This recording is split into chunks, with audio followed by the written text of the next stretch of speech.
Olá, seja bem-vindo a mais um vídeo. Eu sou o Silvio Ferreira, sou técnico em segurança do trabalho e hoje nós vamos falar a respeito do funcionamento de um extintor de incêndio. Mas antes eu quero te pedir para você se inscrever no canal, compartilhar com os amigos e ativar o sininho, porque assim você não perde os próximos conteúdos que a gente postar no canal. O extintor de incêndio, ele funciona liberando um agente extintor pressurizado para combater o fogo em sua fase inicial. Ou seja, os extintores de incêndio, eles só têm eficácia no início da chama, no início da ocorrência. Você pode reparar que quando o bombeiro ele vai atender aí uma ocorrência em um apartamento, em uma casa, geralmente eles não utilizam os extintores de incêndio, mas sim a mangueira acoplada no caminhão ou até mesmo nos hidrantes. Por quê? Os extintores eles só têm eficácia no início da chama. E o processo ele varia ligeiramente, dependendo aí do tipo de extintor.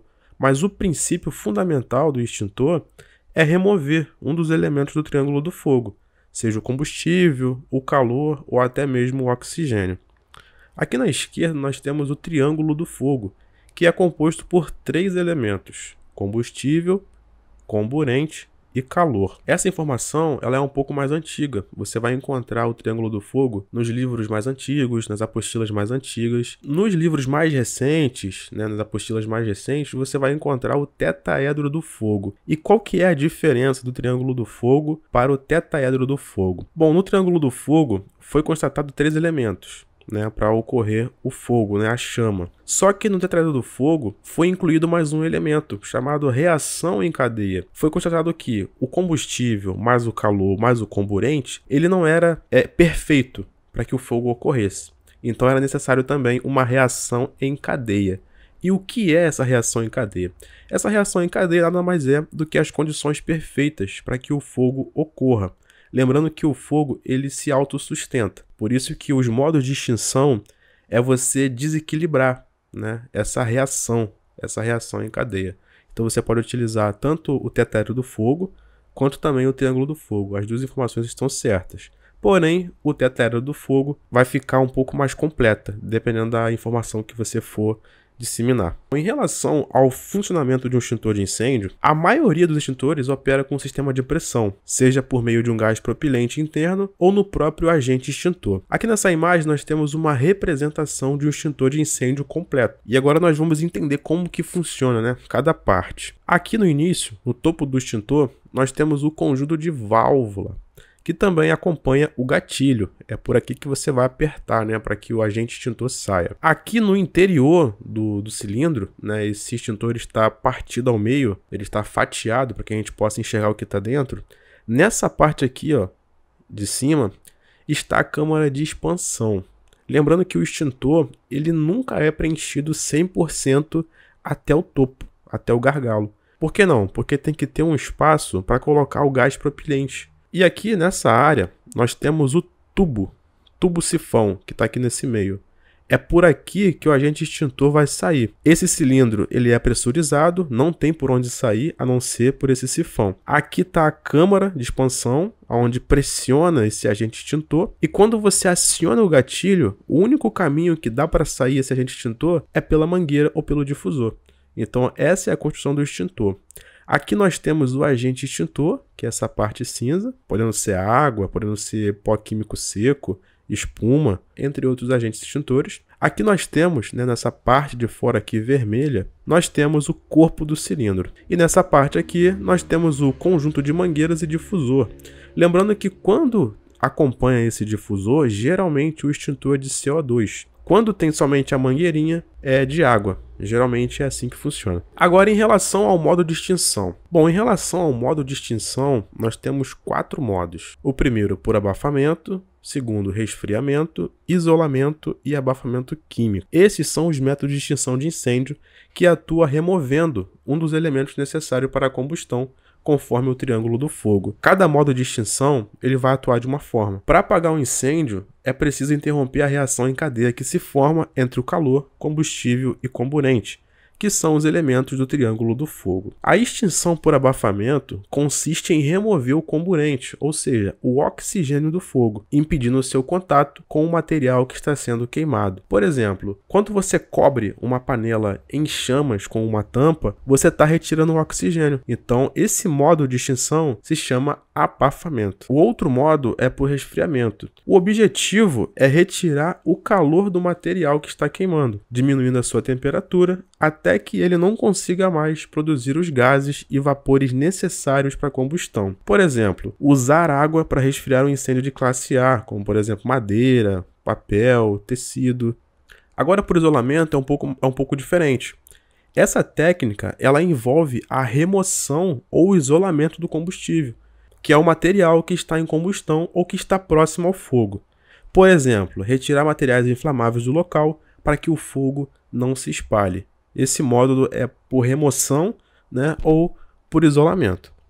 Agora, em relação, né, ao método que é a interrupção da reação química ou abafamento químico. Bom, o fogo, sob calor, ele liberta gases inflamáveis que reagem com oxigênio num ciclo vicioso, ou seja, é uma operação autossustentável, né? O fogo ele se autossustenta. Esse método, através de agentes químicos, interrompe essa reação em cadeia, impedindo que o fogo se mantenha ativo.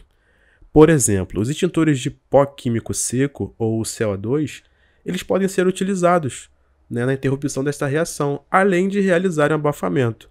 Ou seja, os extintores nada mais é do que uma interferência na reação em cadeia.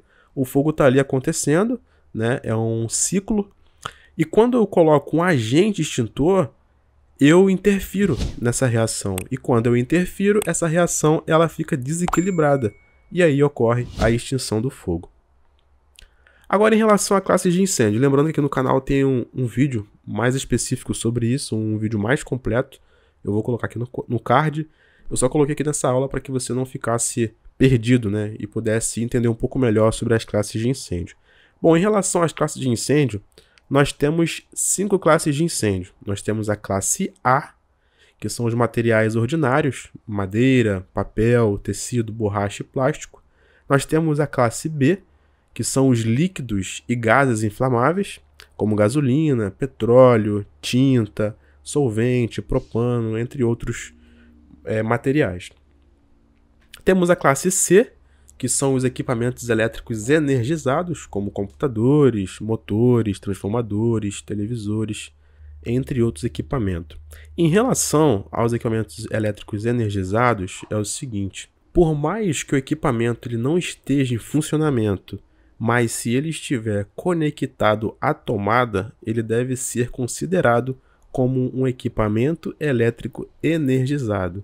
Por exemplo, vamos supor que tem um ar-condicionado em uma sala e a tomada dele está conectada na tomada, né? Mas ele não está ligado.